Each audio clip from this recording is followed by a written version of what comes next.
Okay, it's past 9 o'clock. I think we got most of the people here who signed up, so we'll go ahead and get started um, so that we're not wasting anybody's time. For those of you on the call right now, my name is Jim Staniszewski. I'm the Director of Sales and Engineering at All Control. Today we have SICK Robotic Product Specialist Nick Longworth. He's going to be discussing kind of an overview of what SICK offers from robot guidance and anything robotics from SICK, focusing on guidance for bin picking and palletizing, depalletizing. We're calling this an information session. It's very laid back. If you've got questions or anything, please, feel free to jump in, raise your question, and hopefully we can get an answer quickly. We'll try to keep this under an hour so that we're not taking up too much of your time, but I think it'll be worthwhile. At this point, if you guys aren't unfamiliar with SICK, SICK is a manufacturer of quote unquote sensor intelligence. So everything from inductive proximity sensors all the way up to these high-end vision systems, three-dimensional vision systems for robot guidance, safety products, automatic identification, and anything sensor wise. So SICK is not getting into a lot of big motion control projects or PLC type stuff, but anything sensors. So you could think of them as the technology company for sensing products. And then our company is called All Control. We're the regional distributor for SICK. I think we've been representing SICK for over 30, 35 years. I've been with the company for 23 years, I believe now. We have a group of sales and application engineers locally here in the Illinois, Wisconsin, Indiana territory. We're local to definitely assist with any and all automation type applications.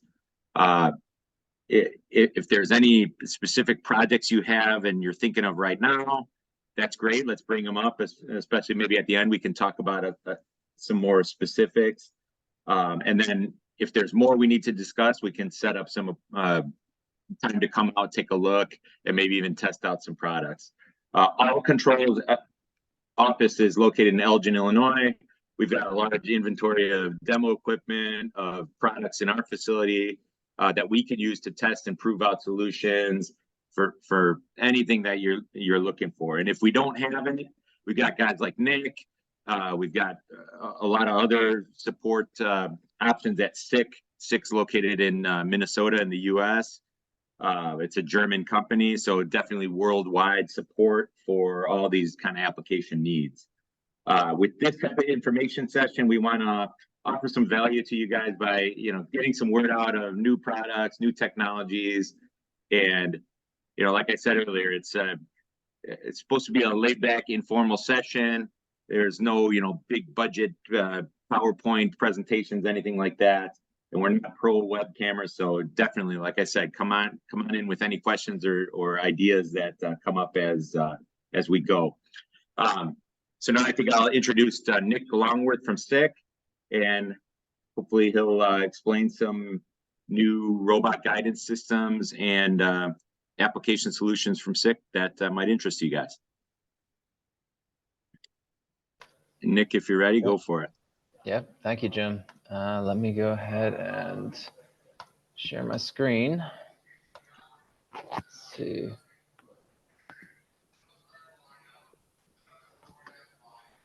Okay. Can someone confirm that they can see my screen? I got it. Awesome. Were you guys able to see the opening screen or no? Yes. Okay. Okay, great. So as Jim said, I'm Nick Longworth. I am a sometimes MAE, sometimes product manager, but I generally work within any kind of industrial robotics projects within SICK.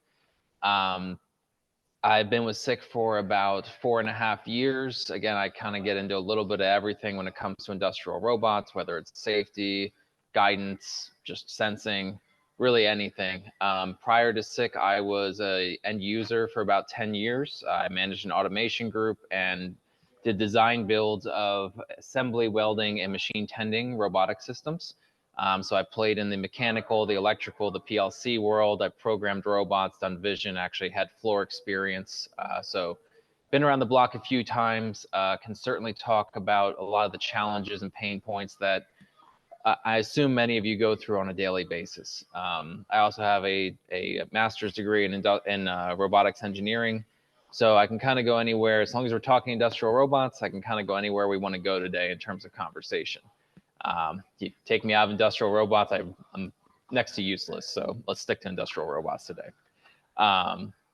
So what we're going to be going over, as Jim said, is the SICK robot guidance portfolio. So this is a broad portfolio for SICK. It's something that we have many products within that solve a lot of different applications. What we're going to be looking at today is our 3D guidance portion of that portfolio. But there is also a 2D portion of the portfolio. There is to do 2D guidance. I think everyone has a 2D sensor these days, but SICK is specific to ease of use. That's really what we focus on. That's our niche for 2D guidance. So if you ever have any 2D applications, please reach out because we have a really cool product from an ease of use standpoint. Same goes for rack picking and automotive. We have a bunch of other stuff we can offer from a guidance perspective, along with safety and many other sensors that we have. So, but as noted, we're going to focus on 3D guidance today. And so what we're going to start with here is a small PowerPoint just to give everybody a baseline of what we have as an offering, what it is, what it does, how it interacts with robots. And then we are going to have a little bit of a demo. I'm going to actually bring up the software, show you what a bin picking and a depalletizing demo system actually look like within the software. And I'll show you a couple of videos. Feel free to, there's going to be a little bit bigger group here. So let's go ahead and put any questions into the chat. And I'll stop periodically to ask if there's anything in the chat that I can answer on different topics. So feel free to put anything in the chat. I'll stop and someone from All Control can help manage any questions that are in there. So getting started here. Again, not going to kill anyone with PowerPoint here. We got about maybe 10 minutes, 15 minutes in PowerPoint, and then we'll jump over. So the product from SICK for 3D guidance is called PLB. We've had this for about 15 years now. We first started developing it back in the late 2000s. We released the first iteration in 2010. It's something that, you know, we're very early to the market in bin picking and 3D guidance. There weren't many options back then. Nowadays, you probably see, you know, options all over the place, but we've been around for a very long time. And unfortunately, we made a poor name choice back in the late 2000s. PLB is, as with most German companies, is an acronym. And that acronym means part localization in bins. And we've since evolved the software to be much more than a bin picker. It's more of a 3D robot guidance platform. And that's what you're going to see a little bit later in this presentation as we go. I'm going to explain what that means. And so its origins are in bin picking. It can still do bin picking, but it does a lot of other applications as well, like depalletizing, index conveyors, moving conveyors, form dunnage. We get into a lot of different areas from a 3D guidance perspective. So keep that in mind that the name is a misnomer these days, and we just made an unfortunate choice a long time ago. So, so this is a example of a typical system. You have in the top center, the streaming camera. PLB is always going to use a streaming camera. That's what actually takes the images, builds the point clouds, that kind of stuff. That camera is connected to a PC.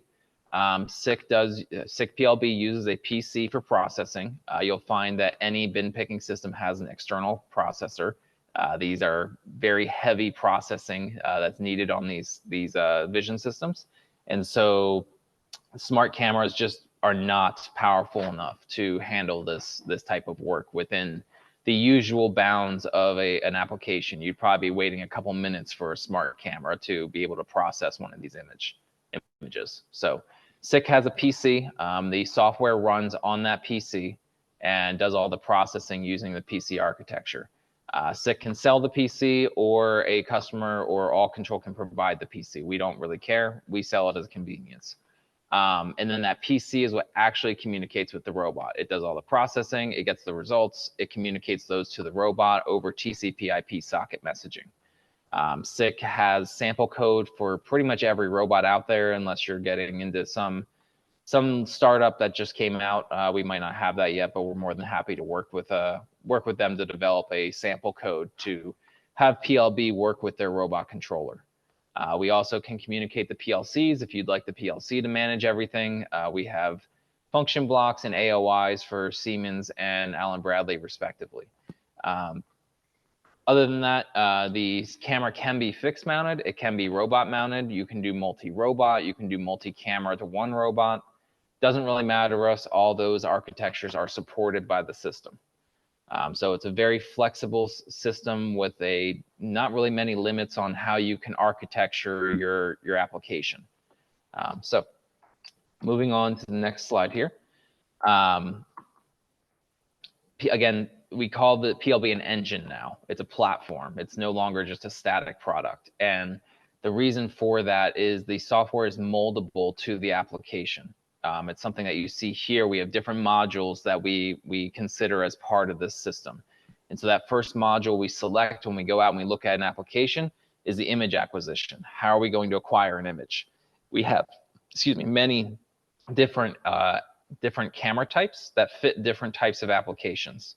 And then the same goes for our algorithms. We have different localization algorithms that work within the software to find different types of items and different types of applications. And that's really what I'm going to show you today, is the scalability of this software. It's something that, you can go from a small bin picking to a large bin picking, anywhere in between. Same with depalletizing. The software never changes. We can change the camera, and that's really just a front end for the software to gather an image. It doesn't actually change the workflow of the software. You change the algorithm, maybe a couple parameters change, but again, it doesn't change the workflow. It doesn't change the look and feel. It makes things very scalable and very flexible for any application that comes up. And there's a strong amount of performance in the software to be able to solve these applications with these robots in a very fast and robust manner. So digging in a little deeper, these are some of the camera options that are available. PLB actually has 6 different camera lines inside the software. And again, software doesn't change when we flip around cameras. And the idea here is that we're able to use the most advantageous camera technology for the application.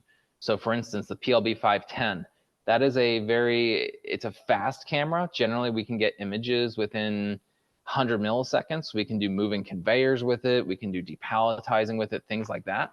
But it has limited point cloud accuracy. It's not the best point cloud that you're going to get in there. Typically, we're using the 2D image for segmentation and the 3D image for positioning when we're using the 510.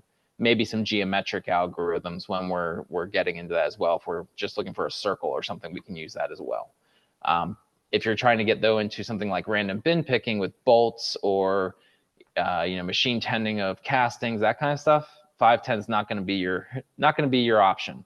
That might be more like the 515 or the 520, which are both high quality imagers. The 515 is a little bit smaller on the volume.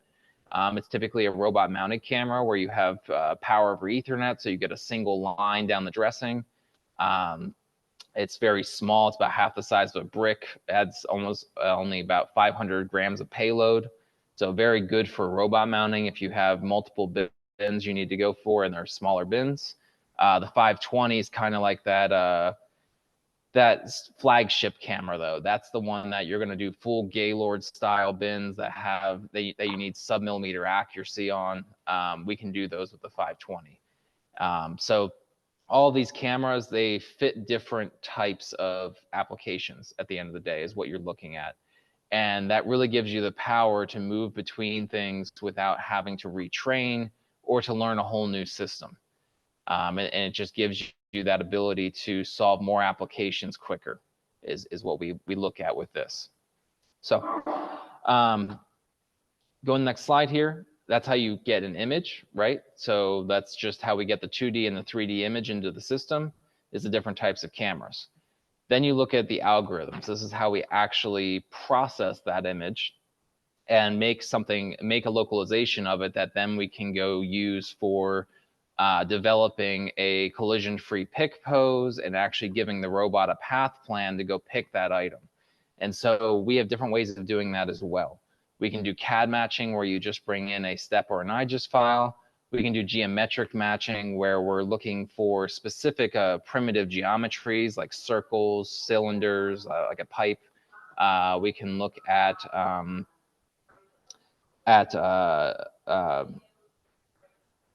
flat surfaces with flat region, along with a bunch of other different types of geometries.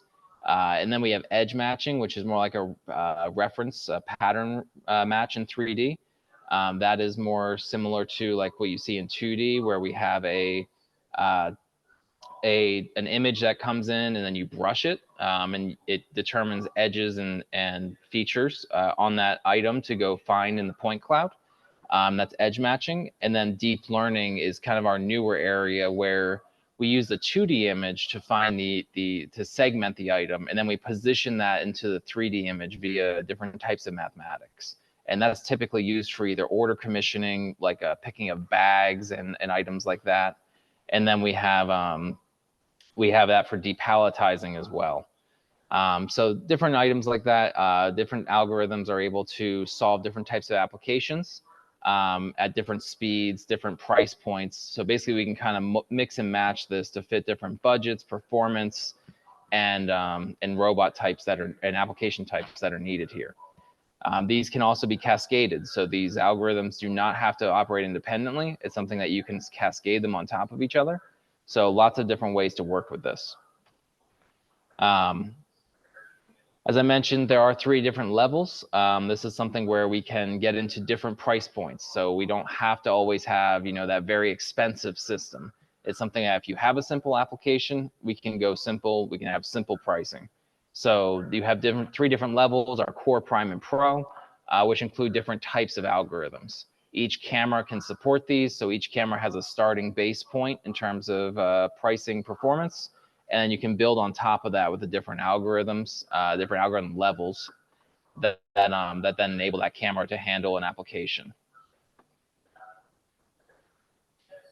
So beyond that, we have integration. This is for how we work with a robot. And so you have hand-eye alignment. That's the first step in any kind of integration. When you're actually setting up the robot, is how do we actually understand the robot's coordinate system. And we have 2 different methods depending on how you're mounting the camera. You have a fixed mounted method where you have a cone, and that cone gets mounted into the robot's tool in one way, shape, or form. You can mount it permanently, you can have it as a repeatable mount, or you can just have it grab it with the fingers. At the end of the day, though, what needs to happen is that the robot has a tool center point that is established for the tip of the cone.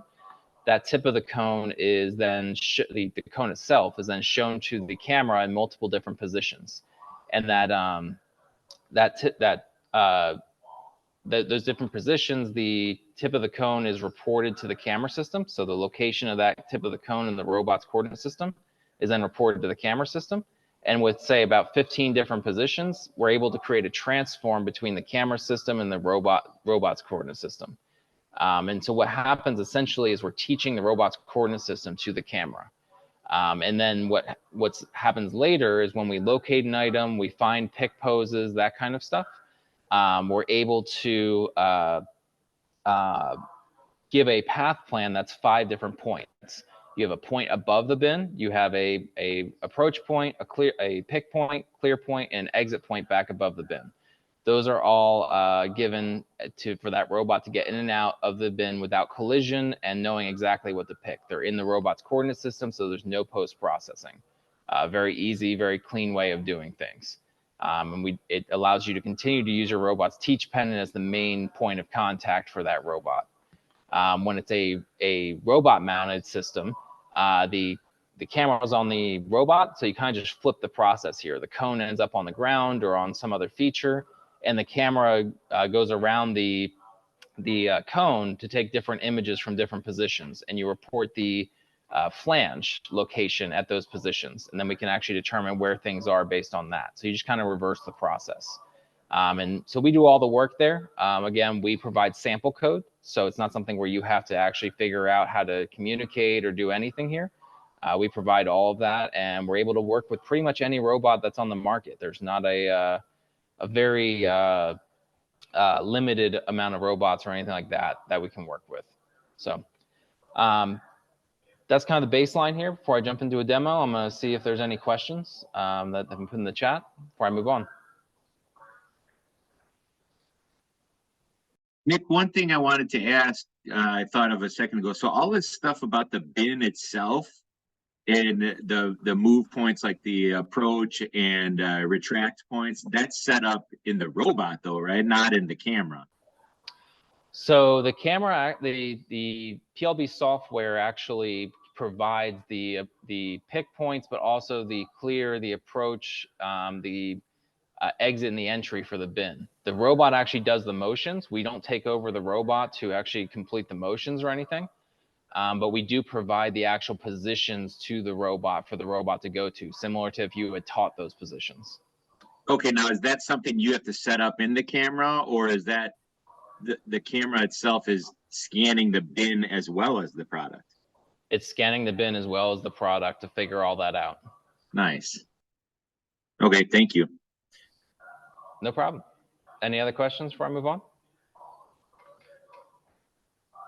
Okay, give me one moment. I'm gonna flip over to a demo here.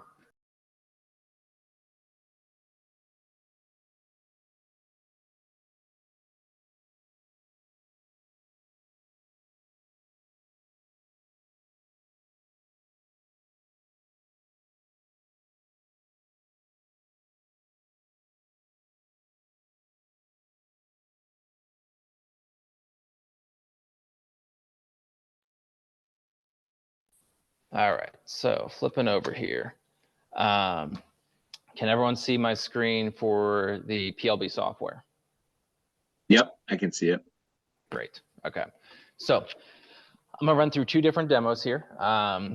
One is going to show the cab matching software just for a random bin picking application, and the other is going to show depalletizing. Again, we can get into anywhere in between. I'm showing the two extremes essentially of really complicated application, a little bit of an easier application, and anywhere in between, we have a solution. We can help you with those as well. So these are just showing you some two cool things that we can do within the software. So up here on the top left, we have the different modes that the software is able to handle. So we have configure, we have analyze. These are for humans. These are what we use when we set up the software, and then when we analyze our setup to understand how well it's working. The run and align are for the robot. Run is where the system's locked down and the robot's using it, so we can't make any changes. Align is when the robot's aligning with the camera. Again, we're teaching the robot's coordinate system to the camera is what's happening there. We can't even get in there as a human. It doesn't even let us go in there. Only a robot's allowed to do that. So what's nice about alignment is that it's actually a semi-automated process. Once you do it once, it's something you should be able to flip a switch and hit a button and off it goes. It takes about 30 seconds for it to run one. So keep that in mind, that it's not like you have to bring out a grid or anything like that once we use that cone. So other parts over here, you have this drop down here. These are the different jobs.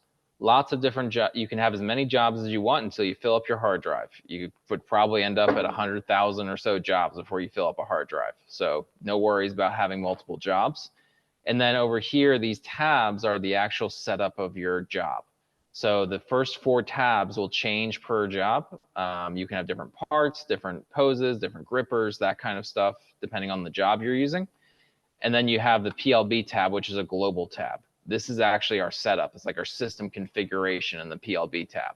And so we always start from this tab when we're doing our system settings. And what's nice about the software is you actually have tooltips on everything. So all these question marks you can click. If you have a question on what that is, it explains it. It shows you what's going on. And so here's where I set up my camera. So you can see I can flip between multiple cameras here. I'm not using any live data. So what you're going to see here is recorded data that I already have stored on my PC. the software is fully operational offline. You don't need to have a camera attached to it to use it, which means that you can do offline support. From a licensing perspective, the software is actually free. It's something that anyone can download off our support portal today. And the license, when you buy a camera, it comes with a license. The only thing the license actually does is it opens up the robot's positional data. So without a license, you get a bunch of zeros to the robot for positions. With a license, you actually get real data. So when you're working offline, the license is actually irrelevant. You're not trying to work with a robot, so you don't need positional data. So the software is fully functional offline to be able to do any kind of support or offline development work. So that's what you're going to see today, is using recorded data for bolts and for a depalletizing application. Beyond that, you have other stuff here in terms of the system setup. In terms of, you have hand-eye alignment, you have robot communication. The communication is configurable via this communication template file. So the different sample codes would show different communication files that have to be loaded in here. And depending on what you're doing, maybe you add or subtract data. The software not only can provide pick poses, but it can provide accessory data, like, say, if you're doing depalletizing, we can provide the size of the object that was found, right? So you know what size box that was found, and usually that's within a few millimeters. It won't be super accurate like a measurement system, but it should be accurate enough to determine around what size it is. Things like that you're able to add to and subtract from the communication to enhance an application when needed. So it's another one, for instance, is in bin picking. We can provide the bin fill level. That way you know when a bin's getting close to empty, so either you can refill it or you can put a new bin in, anything like that, or have a new bin ready. So different things like that are capable in the software depending on what you're trying to do. So jumping into actual setup here. So what you're seeing on the screen is a point cloud. This is a point cloud of bolts, and these are 8mm bolts. They're 35 millimeters long, and these are about, I'll say, when I took this image, these were about 2 meters from the camera. This is a PLB 520 5 megapixel. It's our highest end camera. And so you can see, even at 2 meters away, these are very, very good point clouds that we're putting together here. If I, doing a real application, this would probably be a little bit closer. This was just showing exactly how good that camera really is that you're even seeing some of the detail in the threading from that far away. So it's a very, very good camera that we have on the market for that. And what you're seeing here in PLB is actually a surface view. This is like the human readable view here. And we can actually go to a point cloud view. And this point cloud is very dense. You can actually see how dense these items are even from this range, being able to see exactly what these are. So we use the surface view most of the time because that's human readable, but you have to keep in mind that the algorithms actually use the point cloud view. This is how they actually process, is based on the point cloud shape or the point cloud edges, that kind of stuff. So, but we use this because this makes more sense for humans to understand the image. And this is what the type of things you're going to find within the SICK software is that, again, we've been doing this for about 15 years. We have a lot of customer feedback built into this software. It's a very mature platform. It's not something that we just came out with that needs some customer feedback to really make it easy to use and robust. So you'll find a lot of features like that within the software that are good for that type of purpose. So starting off here, I'm gonna work with this CAD matcher. So we have, again, a bunch of different algorithms you can select. So I can come in here, I can select, I don't even have all the algorithms installed, but you can install many and select whichever ones you want. I'm using Surface. This is our CAD matcher. I would load a step or an IGES file. So I have a step file of my bolt loaded in here. We typically do like step files. They're a full model. IGES files are surface models, so those can be problematic at times if there's small gaps. So step files are preferred because they're a solid model. So I have this model that came in. I set my class to revolving. we have different classes within this matcher just as optimizations of the software. And so revolving essentially means that I have this item that if I revolve it around a certain axis, everything is up, right? There is no up and down to a bolt. So I want it to understand this. I want the system to understand that no matter what you find, pretend that it's facing up, because there is no up and down to a bolt. So in this case, it's revolving around the x-axis on here. Beyond that, we have a couple other parameters we can set, normally under localization. And so within localization here, you have image data quality. This is good, medium, poor, basically just a nice slider saying I have good data, I have bad data, anything like that. And then you have the maximum number of results. So the CAD matcher can be restrained to less results if you want it to, or more results, depending on what you're doing. So if you have less results, it's going to run faster. More results, it's going to run slower, but it's going to have more options to pick from. Beyond that, you're really just working with validations. The system goes out and it finds stuff, and it's able to give us some information on how much quality that particular item, that candidate that we found has, what quality of localization. So similar that to in 2D, where you have contrast and score. These are your contrasts and scores. So generally, we look at length and surface. Length is basically if we slice this up into a bunch of different little slices, how many of those slices can we even see a portion of? And the resolution of those slices I have set to 1 millimeter. That is, in the case of bin picking, a very useful validation because things might be, shoved under each other or anything like that. Surface is the other one here. This is the surface area of the item that we can see. And these two are generally what's going to help us validate that a candidate is correct, and same with average distance to the model. So that would be the point cloud. How close is that point cloud to the model? Most of these just stay at default and we just work with them, but we have levers, right, that we're able to work with. So a deeper training obviously will go much further into this algorithm in terms of how it works and how it doesn't work. But that's the idea here is for this algorithm. Now, the rest of this setup here that you're going to see when we jump into gripper and poses is the same regardless of algorithm. So this tab changes depending on which algorithm I throw in here. So if I wanted to go to tire, right, it changes my parameters to tires, but it doesn't change any of these steps. All these three other tabs remain the same regardless of the algorithm I work with. So that means that I can have a robot application that can do a lot of different things. So next step here is gripper. You bring in a step file of your gripper. You position that in this this coordinate system just by moving this around.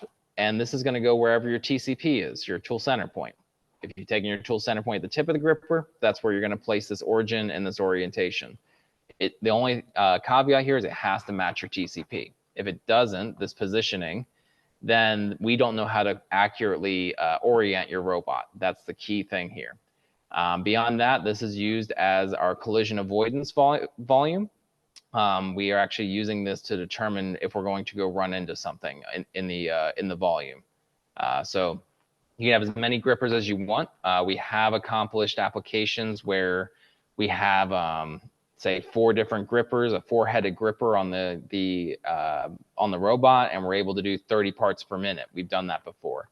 So you can have as many grippers as you want, whether on a tool changer, if they're a multi-headed gripper, anything like that to really boost the speed of a system.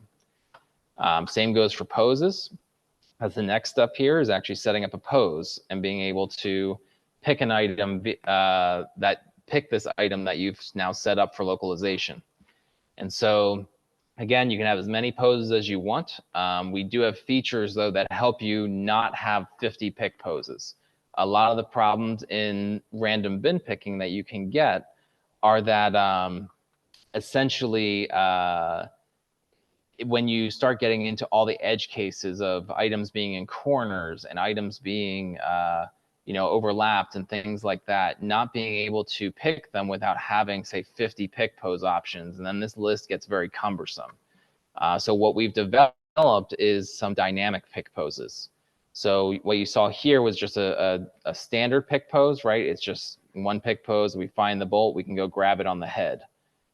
Over here, though, you can see this has this still this standard pick pose is my ideal pose, but under this dynamic pick pose function, I've given it, okay, you're allowed to blend, to flex rotationally between these two bounds, -30 and +30 degrees. Anywhere in here is fair game. So if this ideal pick pose doesn't work, you're allowed to flex between these two bounds and tell me if that works, then we'll go pick it. And so you can actually generally solve an application with only 7 or 8 pick poses when you're using this feature, because it does give you that flexibility.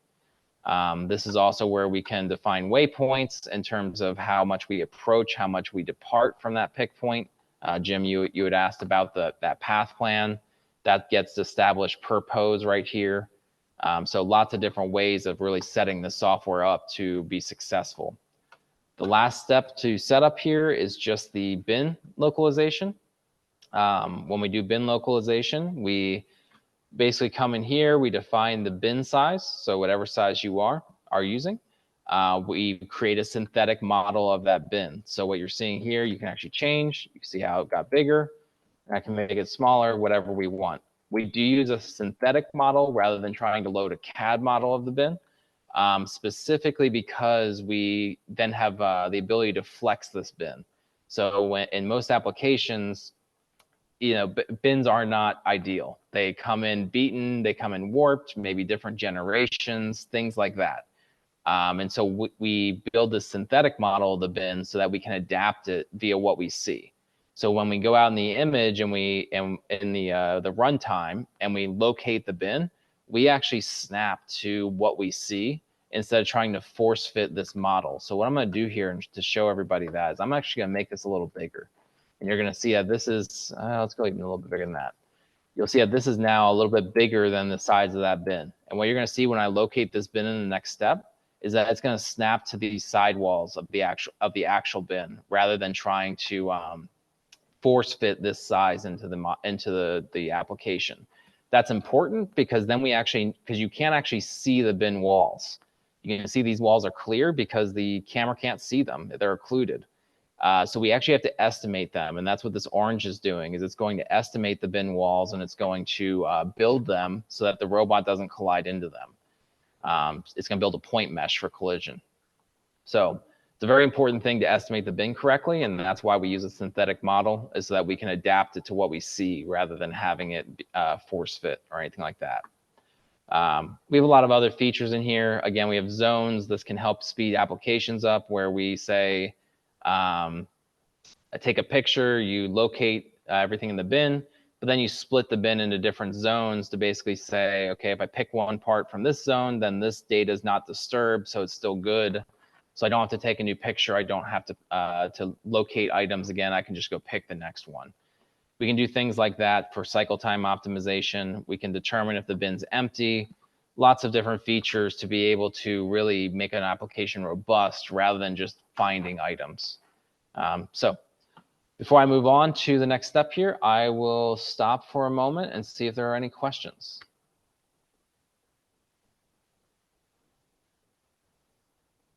Nope. Okay. 100% comprehension. Love it. So this is locking at the moment. You can see up here where I click this button, it's processing. What happened was I moved one of these poses here. I moved this gripper around a little bit. So the system then understands that, okay, something changed. I have to go look at it, recalculate, and make sure that everything is good, because if a major change was made, we have to do that pre-calculation. So you saw that little timer went away. Now we're able to go to analyze.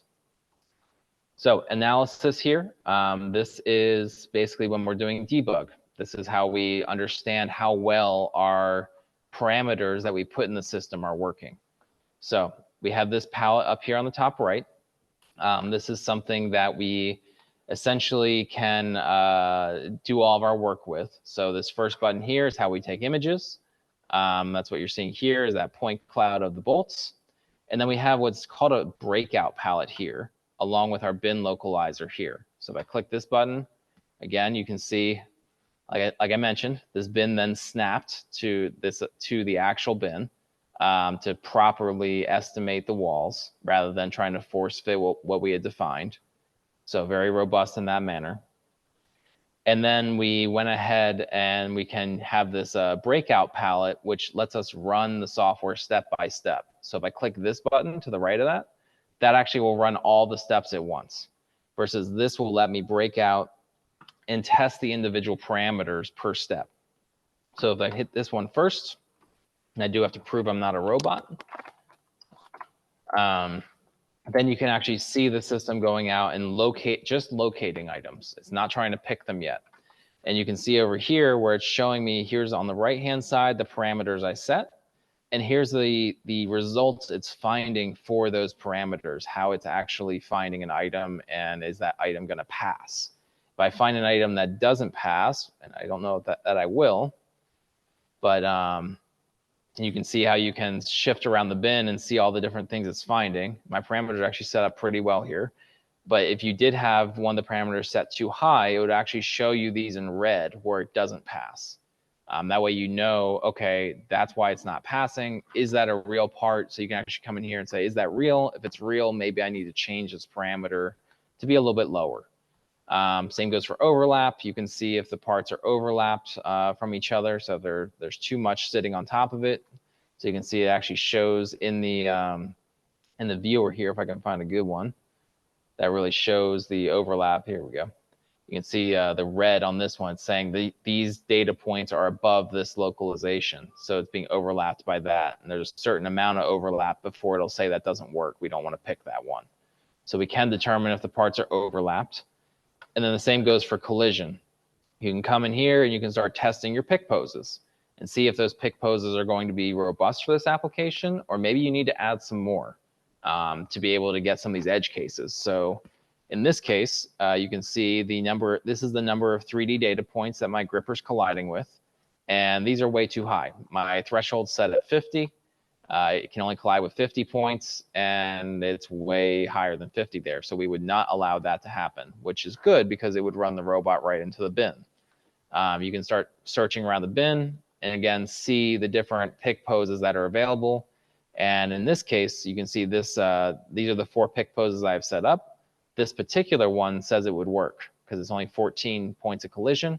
I can click that and I can start seeing, okay, yeah, that would probably work, right? It's not colliding in the bin. It's not colliding in any other parts. I have a good pick pose there.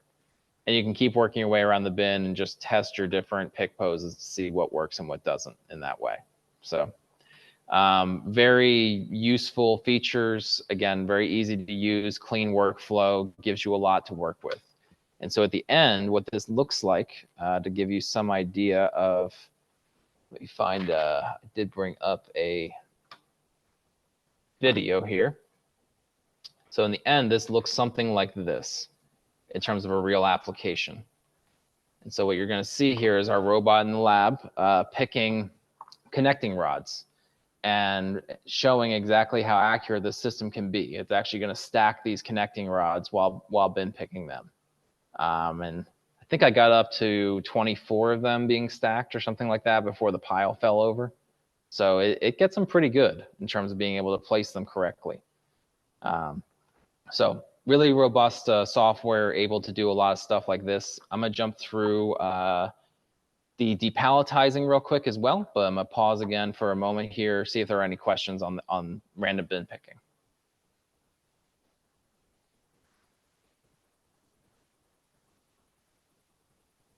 Nope. All right. So go ahead and exit out of here. And we'll get out of that one. And so I'm going to go ahead and I'm going to switch over. And in this case, I can right click on this, this imager button. And I can switch cameras. So in this case, I'm going to switch to the delocate camera. And now you're going to see a little bit different data. So you saw that was very high quality point cloud data coming from the PLB 520.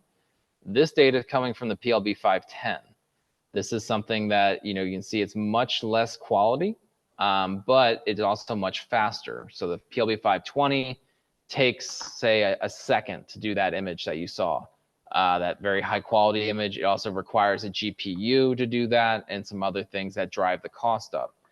Versus you have the PLB 510, which lower quality, but you don't need a high quality imager to do depalletizing. These items are always going to be in a known format. They're going to be sitting on a pallet. You just have to figure out kind of where they are because they probably shifted while in transit.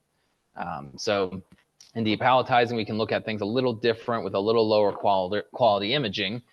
And so what we do for this one, if I switch over to delocate here, is we use deep learning. This is where in how SICK works with deep learning is we have a transfer network. So if anyone's not familiar with deep learning, you always have to do some level of training, but there's also a technique called transfer learning. And what transfer learning means is essentially we have trained this network with other data, other applications. And your application, yes, is a little different than those, but it's close enough that that training is going to transfer, because the training's not teaching the system what this box is. It's not saying, I'm looking for this writing or anything like that. What we try and train it is what is a box. So typically we can throw this network in and we can be able to start locating boxes right off the bat. It might run 80, 90% effective, and we have to do a little bit of edge training when we have some cases that aren't found. That's really how we handle a lot of our deep learning. And we don't do any kind of recurring fees. We don't do any cloud processing. It's all on the system itself. And so this comes in as our standard network. That's what you're seeing here for the PLB 510. This is our standard network that comes with the software. We let this load in. We give it dimensions if we want to restrain the algorithm. The algorithm is modelless. So if you have an application where you'd want to, for instance, do a multi-SKU where you have different box sizes, or maybe this is on a conveyor and you have a moving conveyor with different box sizes or different item sizes. We've even done food in some cases. We've done packs of chicken and stuff like that. It's okay. The algorithm understands the sizes and will actually tell you what size it found, and it can also classify them as well if you want it to.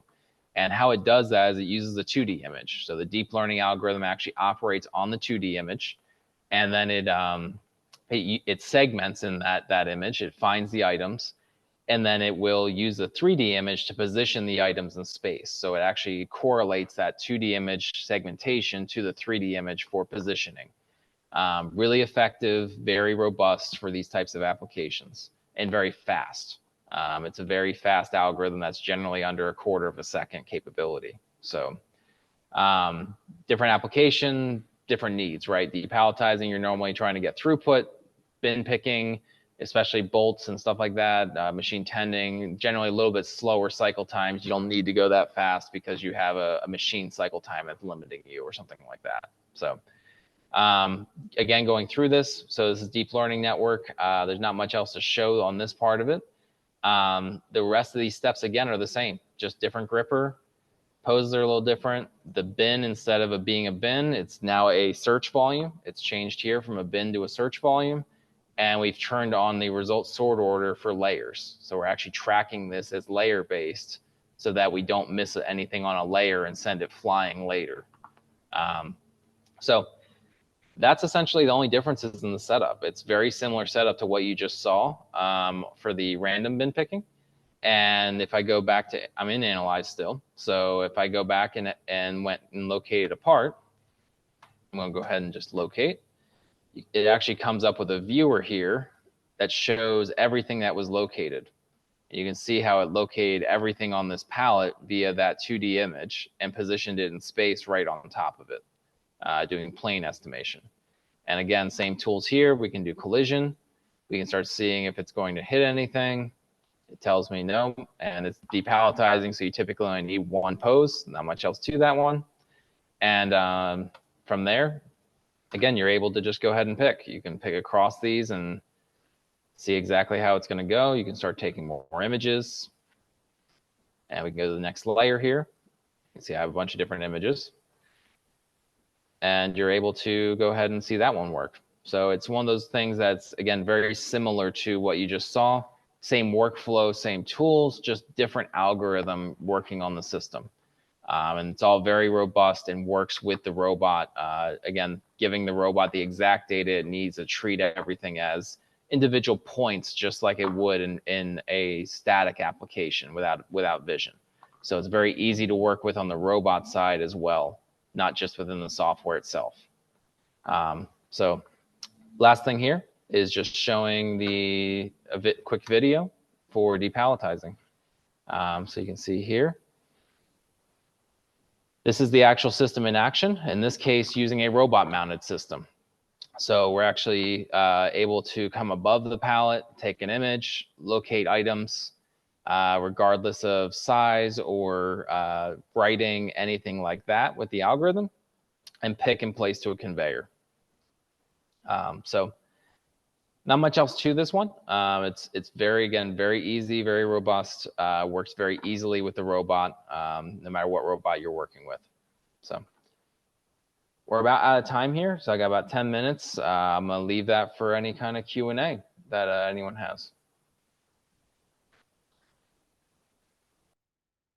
Thanks, Nick. I think one of the main kind of takeaways from this is, I mean, obviously all of image handling and all the stuff we can do with this system, with the parts and separating them from the pallets or the bins. But also, I mean, you see it here on a UR robot, but essentially it doesn't care what robot it's attached to, right? I mean, as long as we have TCP/IP communication, we can talk to just about anybody. Correct. Yep. It's completely agnostic to the robot.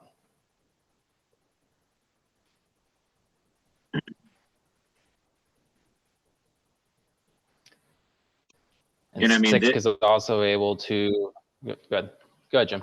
Well, I was saying this is showing the unit on the end of the robot. There's other solutions where we have it fixed mounted above where the bin would be. None of these aren't devices that you have to like scan over the product or anything. So it's taking essentially a static image. So you don't have to like move the camera over the product or anything like that. Yep. Correct. It's all snapshot technology. Mm-hmm. You're right.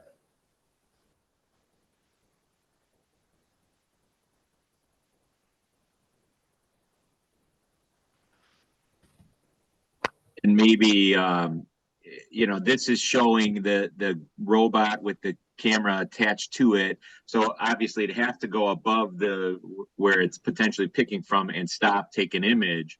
If you had the system fixed mounted where obviously you need to be away from the robot so it wouldn't run into it, but that could be one way to increase some speeds by taking an image while the robot's doing something else, like placing it on the conveyor, and then when it comes back, it already has the data where to pick from, so you wouldn't have to stop every time to take the image. Yep, that's what you saw in the first video, was a fixed mounted camera, and then you bury the cycle time while the robot's off doing other tasks. Very common technique as well. So, and that's something that, SICK and All Control can help with in an application, is actually how to implement the software, right? The software, I'd like to tell people, is just a tool. It's just a tool set. It's not a golden bullet, anything like that. It takes some knowledge, some experience to be able to implement these effectively in an application. And that's where the two groups can come together and really help solve applications in the most effective way possible.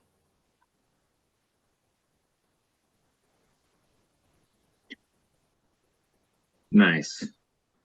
So, I mean, if anybody has any questions, obviously, please send shout them out. If you think of something later, you can contact All Control. We're happy to help. So everybody knows, Nick is a SICK product specialist. So he's the all things robot, like he said. All Control, we represent the whole entire SICK product line, as well as other product lines as well, and robots as well, from maybe Omron and Yaskawa. But yeah, I mean, this kind of solution is, like we said, agnostic to any robot. But if there's an application you want to try out, you know, we have some tools. SICK has demo tools. We can send products to them. We can do demos at our office and proof of concept. So we got a lot of support, you know, regionally and as well as, you know, throughout the US and throughout the world. So if there's anything that, you know, you want to try out, that's definitely something you want to reach out to All Control for, and we can get going on that. So, but I appreciate everybody joining. If nobody has any questions, we can let you get back to your day.